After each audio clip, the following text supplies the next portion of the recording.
notre point de presse. Parce que nous le faisons pour le Mali. Mesdames et messieurs, les premiers responsables des partis politiques du Mali, chers membres des directions nationales de nos partis respectifs, mesdames et messieurs, les sentinelles de l'information, chers journalistes et internautes, mesdames et messieurs, les militantes et militants de nos partis respectifs, veuves et veufs, orphelines et orphelins, filles et fils, petits-enfants des martyrs de la République qui ont accouché dans le sang, dans le sacrifice et dans l'espoir invincible de Mali de liberté et de la pluralité.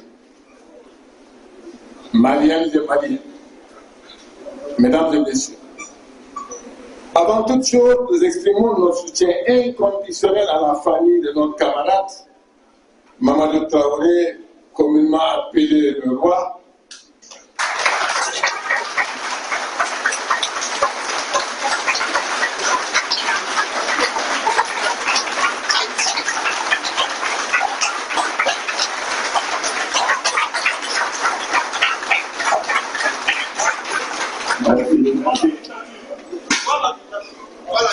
Mamadou Traoré fut nommé, communément appelé le roi, président du parti alternatif pour le Mali, détenu pour ses convictions politiques, son courage et sa détermination. Il garde un moral d'acier et nous exhorte à poursuivre la bataille en cours pour le Mali. Nous demandons instamment sa libération.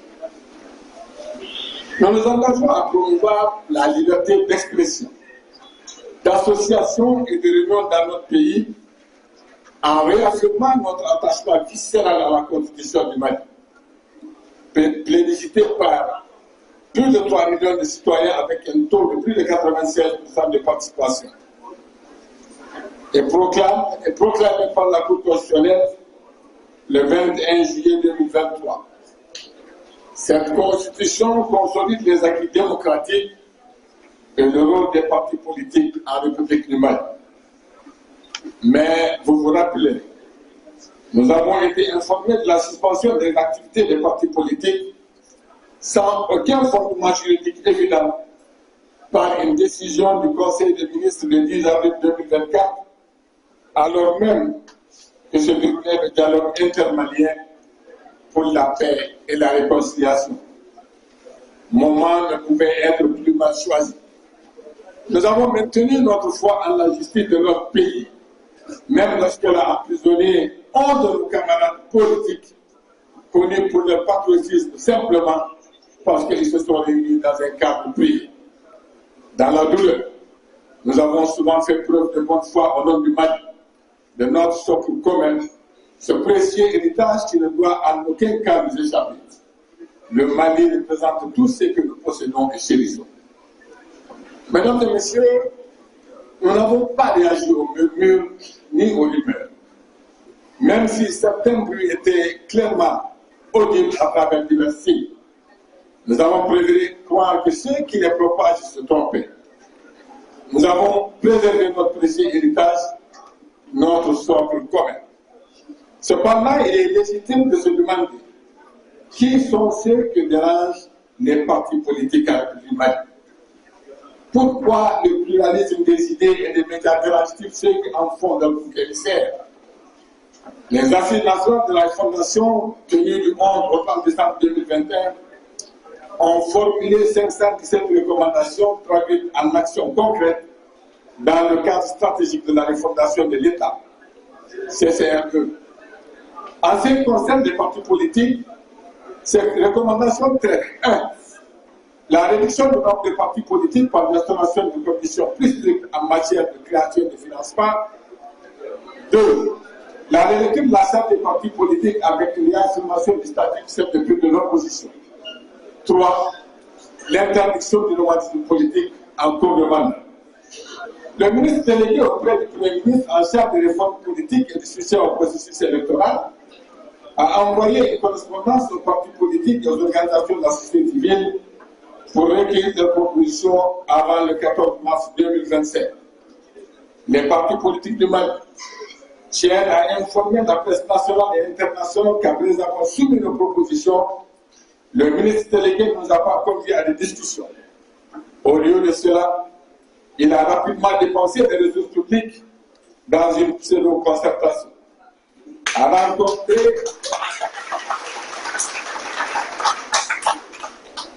rencontrer les partis politiques avant d'organiser des concertations aurait permis au Mali d'économiser là où nos concitoyens déjà lourdement taxés, même sur le téléphone. Les partis politiques du Mali rappellent au ministre délégué qu'il est essentiel de bien maîtriser son sujet lorsqu'on en affectionne les discours.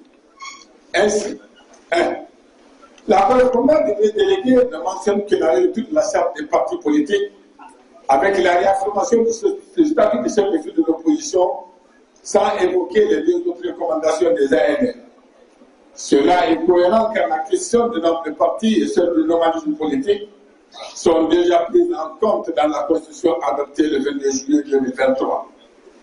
Nous avons toutefois accepté et proposé de réduire le nombre de partis politiques par le biais de mesures incitatives et le cas échéant punitives, de durcir les conditions de création de nouveaux partis et de renforcer le contrôle des activités des partis existants pour une meilleure gouvernance en accord avec les recommandations des ANR et dans le respect de la Constitution. 2.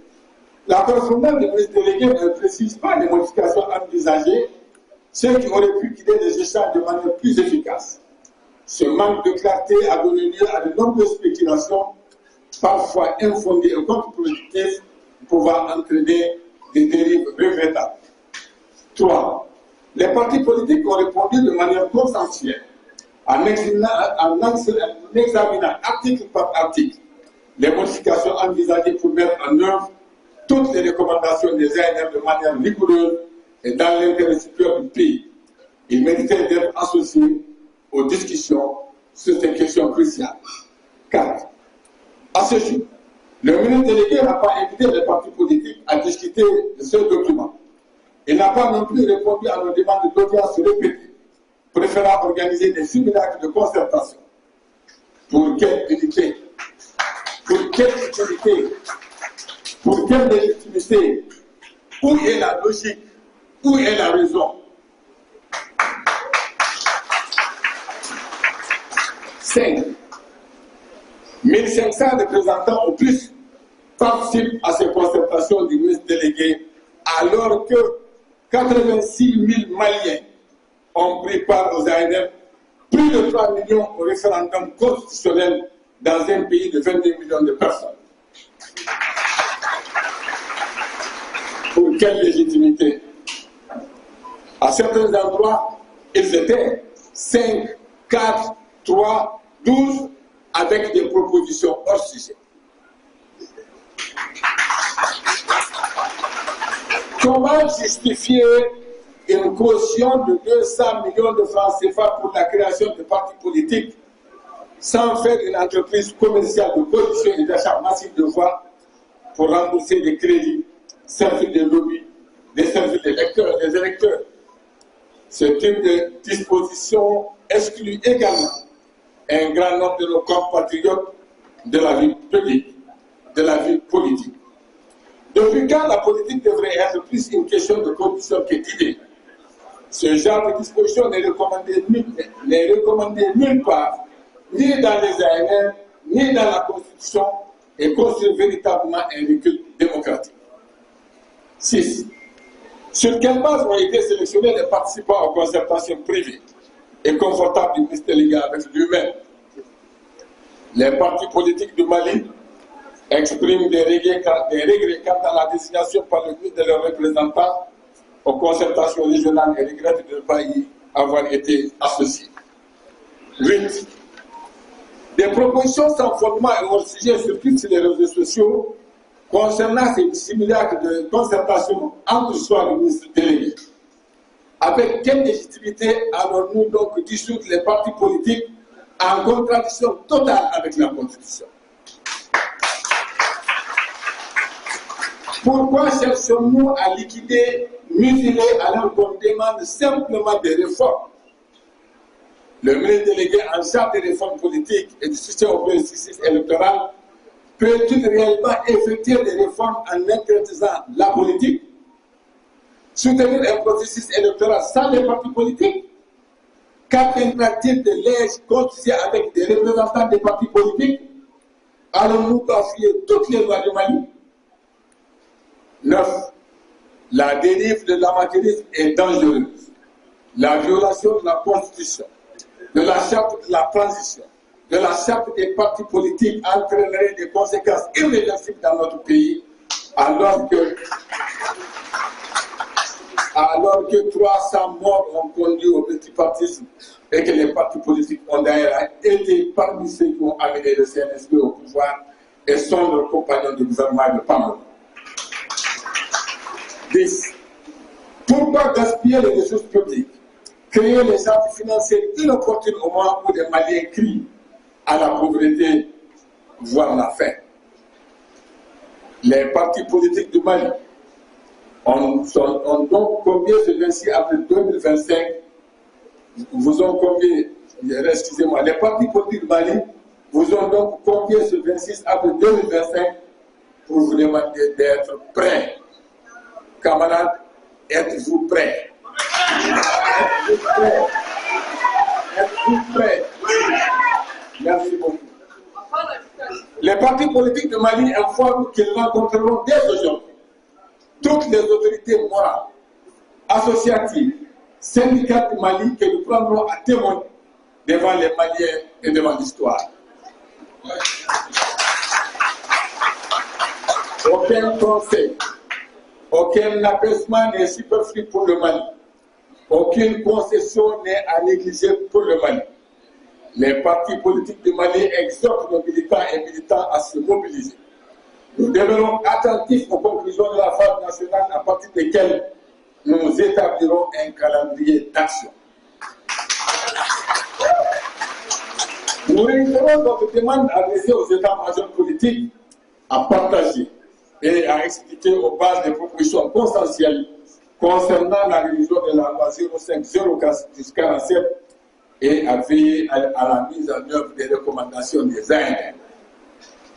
Les partis politiques du Mali réaffirment leur solidarité avec l'armée, avec nos femmes, et soutiennent le peuple malien dans son sacrifice quotidien pour un pays émergent et prospère. Mesdames et messieurs, nous réitérons notre soutien aux libertés et à la démocratie. Nous demeurons engagés et disponibles pour travailler dans l'intérêt supérieur de tous les Maliens afin que les champs fleurissent d'espérance et que le cœur vibre de confiance. Les partis politiques du Mali déplorent le silence du ministre délégué auprès du Premier ministre chargé des réformes politiques et du soutien au processus électoral face à nos demandes répétées de rencontres mentionnées dans plusieurs correspondances. Nous avons sollicité une audience au Premier ministre. Pourquoi le ministre délégué méprise-t-il à ce point les partis politiques du Mali? Il appartient au Premier ministre et au président de la transition, garant de la Constitution, de tirer les conséquences des actes d'un ministre qui met à dos l'État et un pan aussi important de la nation que sont les partis politiques. Mesdames et messieurs, nous vous remercions de votre attention.